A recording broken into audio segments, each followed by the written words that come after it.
Hai unha nova xeneración que está reclamando outras formas de facer política que sea máis colaborativa, que sea máis inclusiva, que non sea tanto de pegarse uns con os outros. É unha cousa que no mundo inteiro, leva xa 25-30 anos experimentando.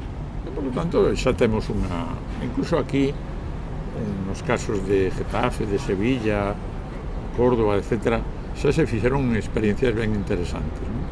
Pero ahora mismo en todo o mundo, é dicir, dá o mesmo que un vaya a China con partido único, que a India con partidos plurales, que un esté en Nueva York, que un esté en París, que un esté en Londres ou que esté non sei onde. É dicir, hai experiencias xa en todo o mundo de estos, unhas ten 30 anos, outras ten menos, non? Menos tempo.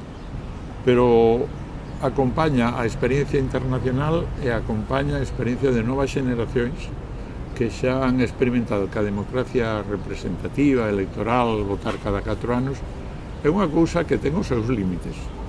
Entón, eu acho que os partidos, todos os partidos, están atentos.